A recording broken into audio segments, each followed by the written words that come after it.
Well, in Russia, everything generally goes as usual. Journalists are being judged today, dissenters are being imprisoned. Now, all exhibitions, concerts, lectures, any public events, they are subject to censorship by the Ministry of Internal Affairs.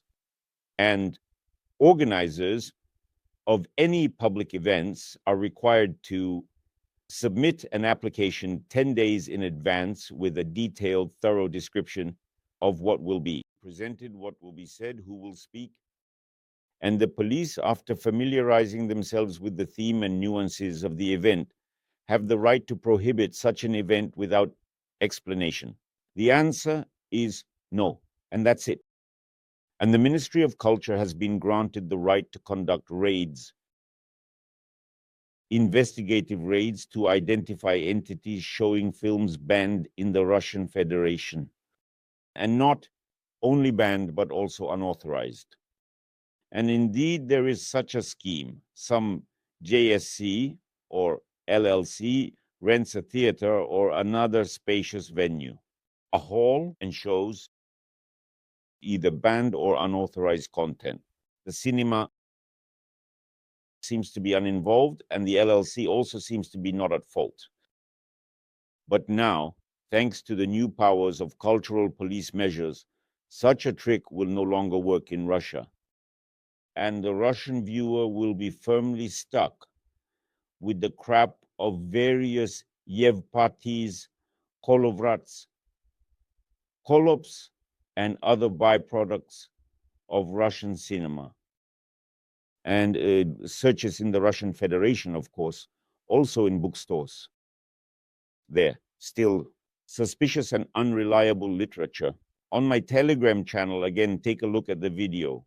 There, Orthodox activists, along with the prosecutor's office and police, are rummaging through the famous St. Petersburg store, Podpisnie Izdania.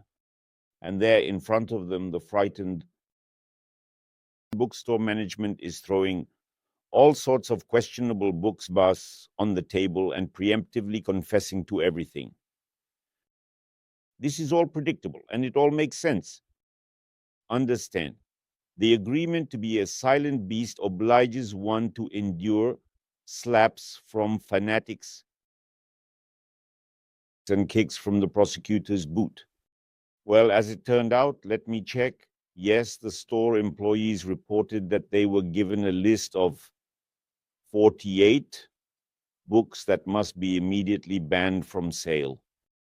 Among them, besides those by foreign agents, of course, are 6 books on feminism, in particular, a very authoritative work on women by Susan Sontag, as well as collections of essays, scientific and atheistic literature.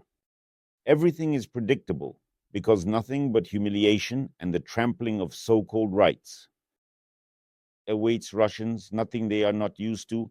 They will resign themselves. Where else can they go? And rights, in general, are not needed by Russians because all these rights are like a suitcase without a handle.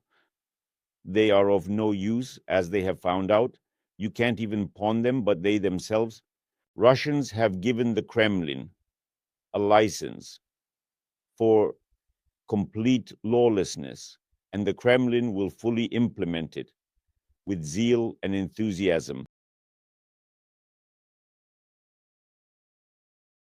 There are no limits, as the historical experience of the country shows.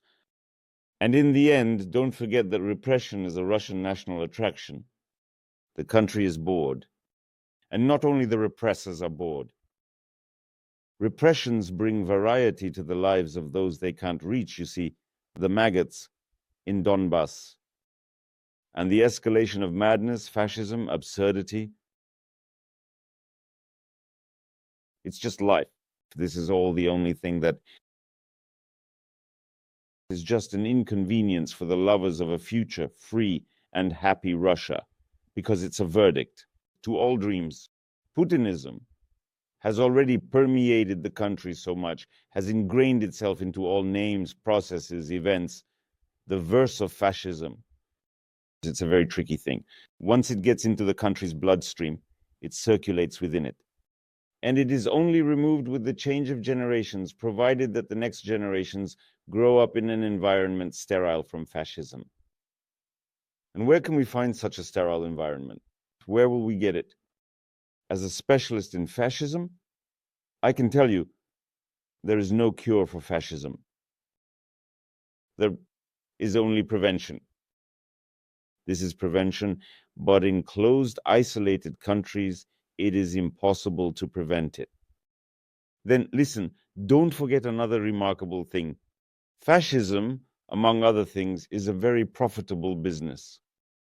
For instance, Russian fascism cost, well, its establishment and consolidation approximately only 100 billion rubles, which is peanuts. That's what was spent on propaganda, but it brought in trillions.